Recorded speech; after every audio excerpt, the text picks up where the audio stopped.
Hello and welcome to jobs Adda. हमने Asia की physiography start की थी, तो मैंने आपके सामने ये डेली मैप लाता हूँ। बेवकूफ़ों की तरह ये सारा बनाने मत लग जाना। ये हमारे एग्ज़ाम की कतई डिमांड रही है कि ये पूरा मैप बना दिया जाए। जो जो चीज़ें मैं आपको दिखा रहा हूँ आप वो चीज़ें देखते चले जाओ। देखो आपके सामने यहाँ पे क्या है, बाकी आपको नहीं देखना है। जो चीज़ें मैं दिखाने की कोशिश करूंगा आपने वही देखनी है। ये सबको पता है कि ये रेडिश कलर का रशिया है।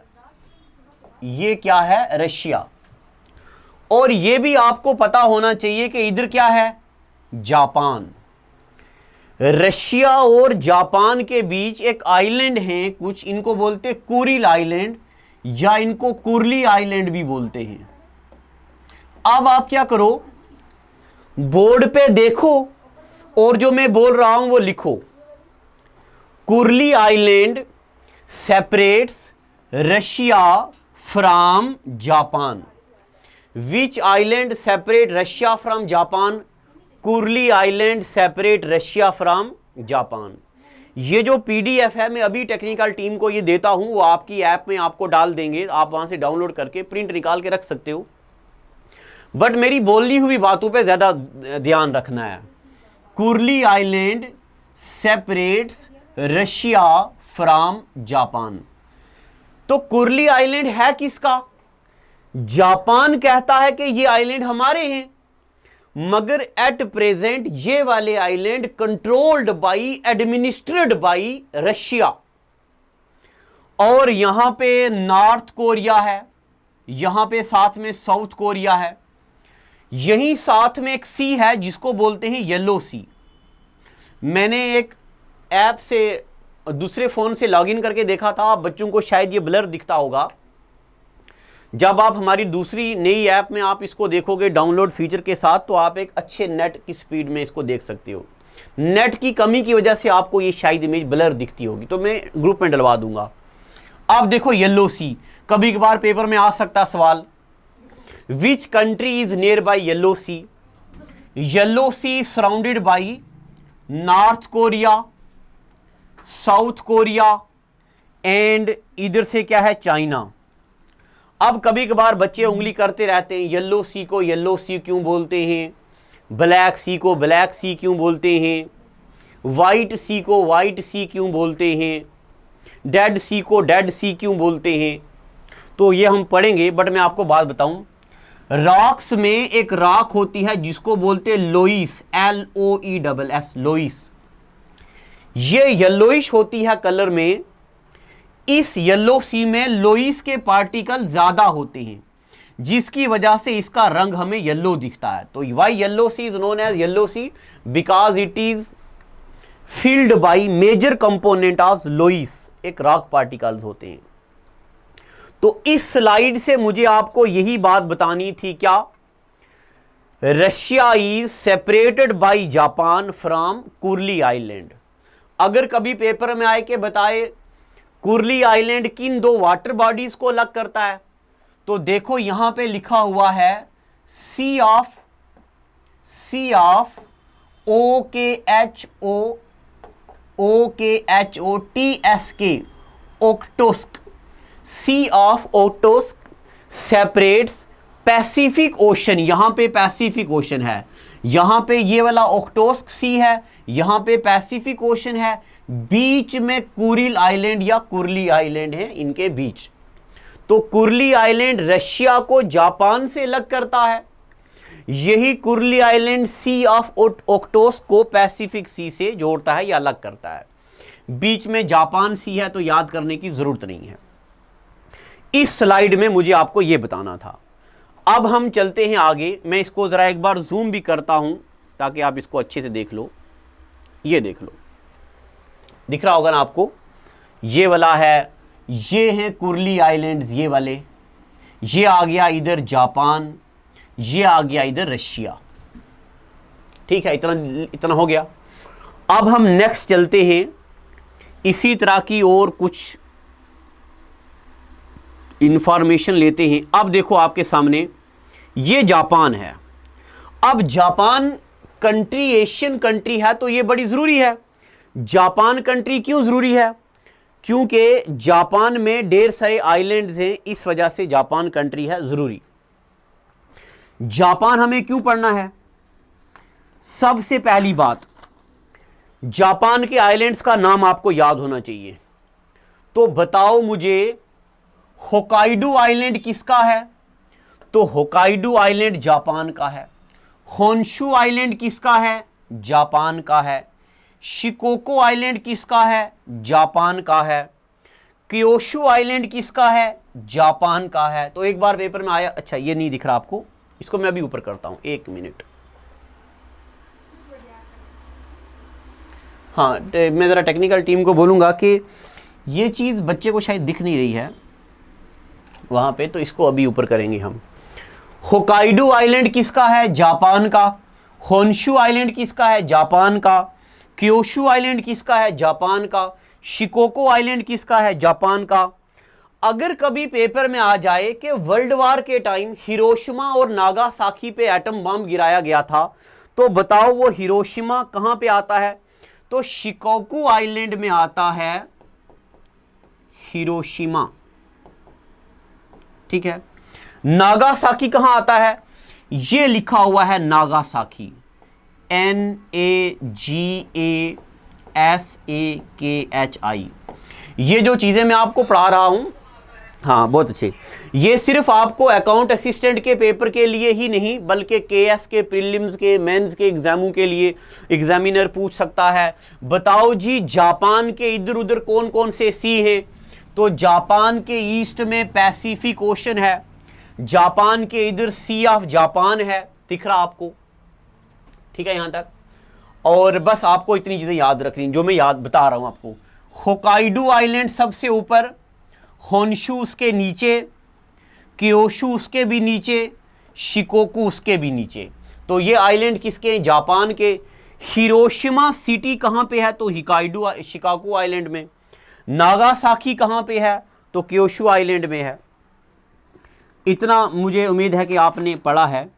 अब हम आगे थोड़ा सा और आगे चलते हैं, थोड़ा और आगे चलते हैं। ये चीज़ें बड़ी मुश्किल हैं आपके लिए।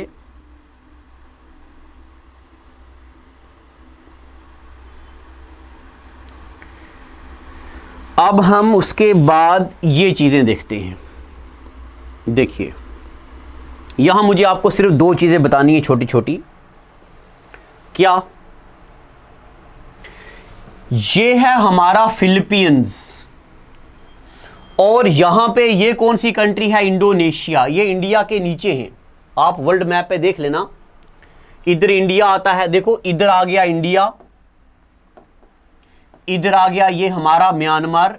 ये बात तो सब बच्चों को पता है ना, मैं उम्मीद करता हूं कि आपको पता है। अरुणाचल प्रदेश के आगे ये है बांग्लादेश, ये है हमारा म्यांमार, म्यांमार के नीचे ये थाईलैंड, ये है इंडोनेशिया, ये है हमारा फिलीपींस। अब सुनना मेरी बात, यहां पे एक गल्फ है जिसको बोलते हैं gulf of Thailand.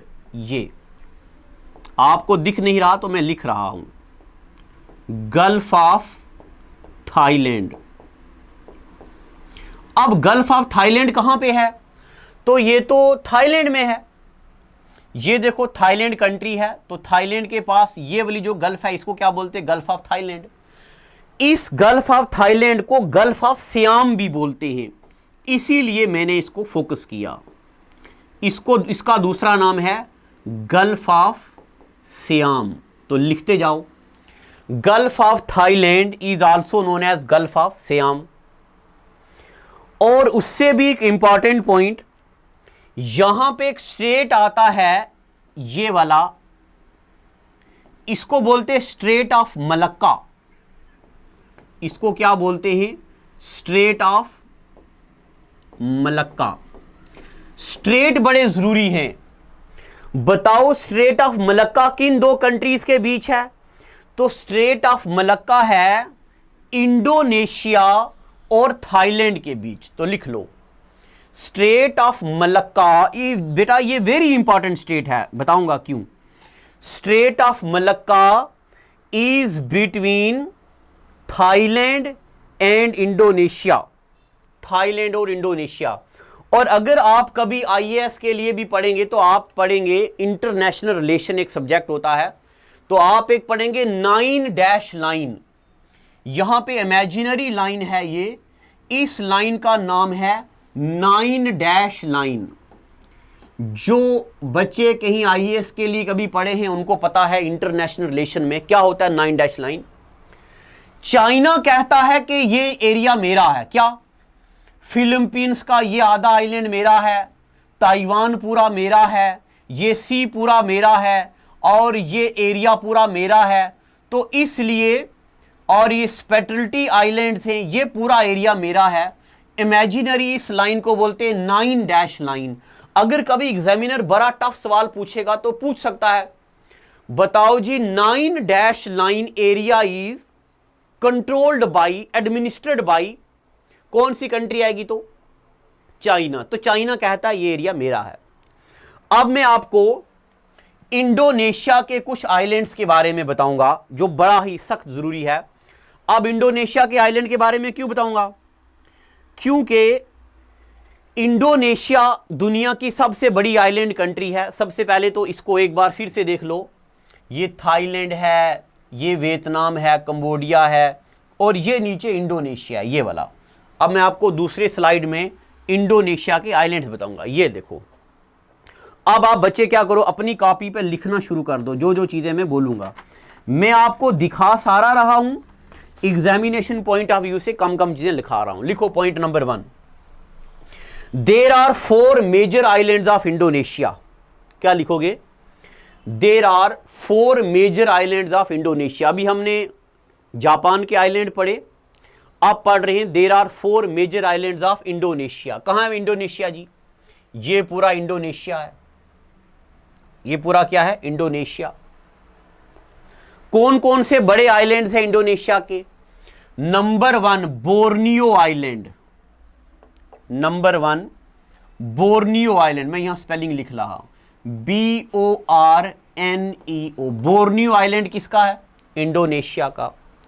Sumatra island किसका है? इंडोनेशिया का। Number 3 Java island. Java island किसका है? इंडोनेशिया का। और जावा आइलैंड के बाद यहां पे एक आइलैंड और आता है, बोर्नियो सेलेबसी हो गया, जावा सी हो गया, जावा आइलैंड हो गया, सुलवेसी आइलैंड ये वाला, SULAWESI, सुलवेसी आइलैंड। बस अब अपनी कॉपी पे लिख दो, क्या इंडोनेशिया के 4 मेजर आइलैंड हैं? Borneo island, Sumatra island, Java island और सुलेवेसी आइलैंड। Note number 1। अब एक नोट और लिख दो, देखो ये ऊपर आ गया ये वाला, ये आ गया बोर्नियो आइलैंड, ये नीचे आ गया जावा आइलैंड। बोर्नियो आइलैंड और जावा आइलैंड के बीच एक सी है, इसको बोलते हैं जावा सी। तो पेपर में आ सकता है जावा सी किन 2 आइलैंड्स को अलग अलग करता है? तो जावा सी 2 बड़े आइलैंड को, एक बोर्नियो को और दूसरे नंबर पे जावा को। अब मैं आपको एक बात और बताता हूं, और देखिए गौर से देखना। ये हमारी पूरी अर्थ है, ये होगी अर्थ, ये हो गई जी इक्वेटर। इस लाइन को बोलते हैं ट्रॉपिक ऑफ कैंसर, इस लाइन को बोलते हैं ट्रॉपिक ऑफ कैप्रिकॉर्न। इक्वेटर जो है, या सबसे पहली line tropic of cancer, tropic of cancer Asia से गुजरती है, ट्रॉपिक ऑफ कैंसर एशिया से गुजरती है। इक्वेटर जो लाइन है ये एशिया से नहीं गुजरती। अगर कभी पेपर में आएगा बताओ क्या इक्वेटर एशिया से गुजरती है, तो इक्वेटोरियल लाइन, इक्वेटर लाइन जो है ये एशिया से नहीं गुजरती। मगर इसमें एक एक्सेप्शन है, 2 कंट्रीज हैं, एक है इंडोनेशिया, एक है मलेशिया। आप नोट करके लिख दो, क्या Indonesia and Malaysia. Indonesia and Malaysia are only two Asian countries which are crossed by equator. Equator सिर्फ दो वाली एशियन कंट्री से गुजरती है।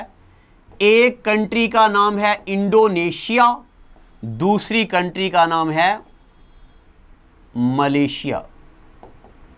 इंडोनेशिया और मलेशिया। क्या इक्वेटर एशिया से गुजरती है? नहीं। क्या कोई ऐसी कंट्रीज हैं जो इक्वेटर में आती हैं मगर एशियन कंट्रीज? हां। कौन सी? एक इंडोनेशिया और दूसरी मलेशिया, क्योंकि ये दोनों कंट्रीज नीचे आती हैं। ये आ गया जी हमारा यहां पे इंडिया, फिर ये नीचे करते करते यहां पे इंडियन ओशन है, ये इंडियन आइलैंड, इसके नीचे आती हैं ये वाली कंट्री। पहले नंबर पे इंडोनेशिया, दूसरे नंबर पे मलेशिया। अब मैं आगे चलता हूं, आपको और बताता हूं कुछ एक इसी तरह के फैक्ट। चलो इनको हम यहां करते हैं खत्म। अब मैं आपको कहीं और ले चलता हूं।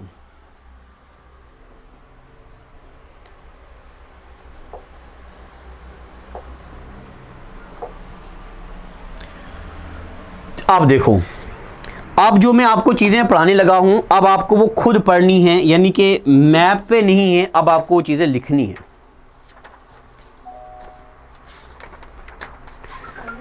तो अलग से नोटबुक पे लिखो। किसी दौर में हमने आपको ऐसे करके पढ़ाया था। ये आ गया हमारा इंडिया। आपको याद होगा हमने यहां पे पढ़ा था पामीर नाट। क्या पढ़ा था हमने? पामीर नाट। फिर हमने पढ़ा था इस पामीर नाट से इधर की तरफ पहाड़ आते हैं। क्या नाम है उन पहाड़ों का? सुलेमान पहाड़। फिर इसी पामीर नाट से इधर की तरफ पहाड़ जाते हैं। क्या नाम है उस पहाड़ों का? हिंदू कच्छ पहाड़। इसी पामीर नाट से नीचे की तरफ पहाड़ आते हैं, ये रेड कलर वाले, इनको बोलते हैं कीर्थन पहाड़, कीर्थन माउंटेन।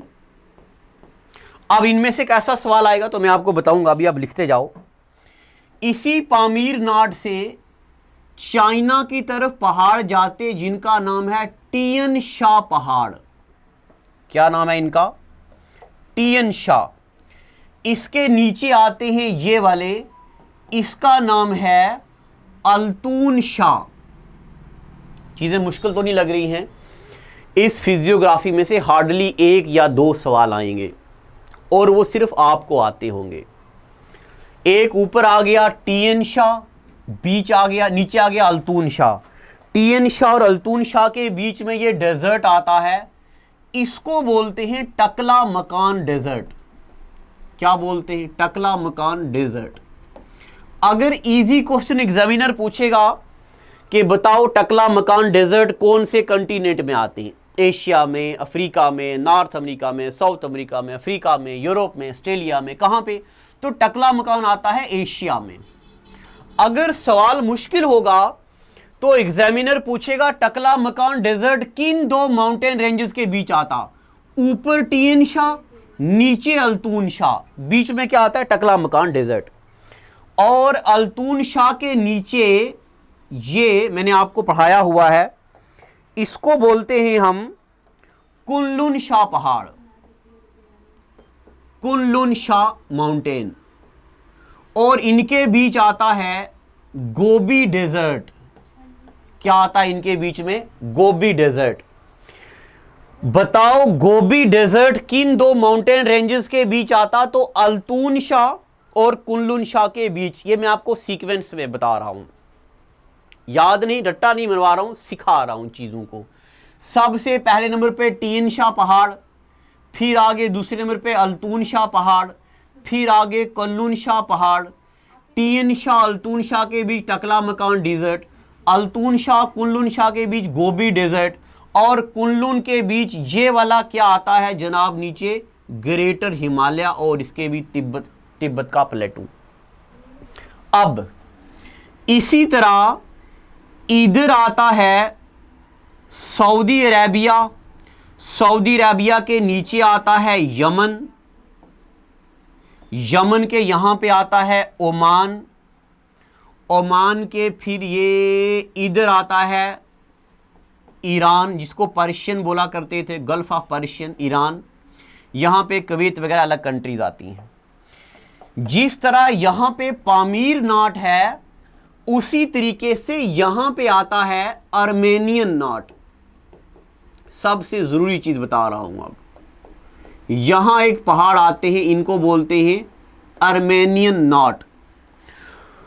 और जिस तरह पामीर नाट से अलग अलग डायरेक्शन में पहाड़ निकलते हैं, उसी तरह आर्मेनियन नाट के इधर ऊपर की तरफ पहाड़ जाते हैं, इनको बोलते हैं अलब्रूज पहाड़। क्या बोलते हैं इनको? अलब्रूज माउंटेन। और नीचे की तरफ माउंटेन आते हैं ये, इनको बोलते हैं ज़ैगरूस माउंटेन। ऊपर हो गए अलब्रूज माउंटेन और नीचे के आगे ज़ैगरूस माउंटेन। अब बताओ, अच्छा ऊपर वाला शायद आपको दिख नहीं रहा है, अब दिख रहा है। अब बताओ अलब्रूज माउंटेन और ज़ैगरूस माउंटेन किस पहाड़ का हिस्सा है? क्या वो पामीर नाट का हिस्सा है? नहीं, तो वो किसका हिस्सा है? आर्मेनियन नाट का। इन दोनों के बीच आता है प्लेटू ऑफ ईरान, यानी कि ईरान कंट्री इन दो के बीच आती है। अब बताओ जनाब, ईरान किन दो माउंटेन रेंजेस के बीच लाई करता है? अलब्रूस और ज़ैगरूस। बताओ पामीर नाट किन दो माउंटेन रेंजेस से आर्मेनियन नाट से कनेक्ट होता है? ऊपर हिंदू कच, नीचे सुलेमान, इधर अलब्रूज और नीचे ज़ैगरूस। इसी के इस साइड में ऊपर की तरफ पहाड़ जाते हैं, इनका नाम है पोंटस। इनका क्या नाम है? Pontius mountain. और इसके नीचे माउंटेन आते हैं, इनका नाम है तारुस माउंटेन। और जब मैंने आपको ज्योग्राफी की बिगिनिंग करी थी तब मैंने आपको पढ़ाया था, सुनते जाना, ये जगह दिख रही है ना, ऐसा पहाड़ जिसके इधर भी पहाड़ निकले, इधर भी निकले, इधर भी निकले, इधर भी निकले, ऐसे पहाड़ को क्या बोलते हैं? ऐसे पहाड़ को बोलते हैं कॉर्डिलीरा। क्या बोलते हैं? कॉर्डिलीरा। बताओ एशिया में कितने कॉर्डिलीरा हैं? एशिया में 2 कॉर्डिलीरा हैं, एक का नाम है पामीर नाट, दूसरे का नाम है आर्मेनियन नाट। तो अब बताओ, पामीर नाट और आर्मेनियन नाट 2 कॉर्डिलीरा पहाड़ों की एग्जाम्पल हैं, किस कंटिनेंट में लाई करते हैं? तो एशिया में। पामीर नाट से क्या क्या निकलता है? टियन शाह, अल्तून शाह, कुनलुन शाह, टकला मकान डिजर्ट, गोबी डिजर्ट। और इधर यहां पे आर्मेनियन नाट से क्या क्या निकलते हैं? अलब्रूज पहाड़, ज़ैगरूस पहाड़, पोंटस पहाड़, तारुस पहाड़ और बीचे ईरान। यहां पे लाई करता है एनाटोलिया प्लेटू। यहां पे क्या लाई करता है? मैं इसको इधर करता हूं, यहां पे, हाँ, यहां पे लाई करता है एनाटोलिया प्लेटू। अगर एग्जामिनर बहुत टफ हद पे जाएगा तो पूछेगा बताओ एनाटोलिया प्लेटू कहां पे लाई करता है? तो एनाटोलिया प्लेटू लाई करता है पोंटस और तारुस पहाड़ों के बीच। एक नोट और लिख दो, क्या? Pamir knot is known as roof of world. पूरी दुनिया के सबसे ऊंचे पहाड़ हैं। क्या? Pamir knot is known as roof of world. पूरी दुनिया के छत हैं ये। पामीर नाट को क्या बोलते हैं? Roof of world. ये हमने एशिया के बारे में कुछ एक चीजें पढ़ी हैं। अब मैं नेक्स्ट एपिसोड में आपको 2-4 चीजें स्टेट पढ़ाऊंगा, मलक्का स्टेट का इंपॉर्टेंस पढ़ाऊंगा, 2-4 चीजें और पढ़ाऊंगा। फिर एशिया खत्म होगा, फिर पढ़ेंगे अफ्रीका, फिर पढ़ेंगे north America, south America, Antarctica, Europe और ऑस्ट्रेलिया। ये करके हम ख़त्म करेंगे ऐसे। तो आज का एपिसोड इतना ही रखेंगे। समझ आया होगा, थोड़ी चीज़ें मुश्किल हैं। Thank you and God bless you.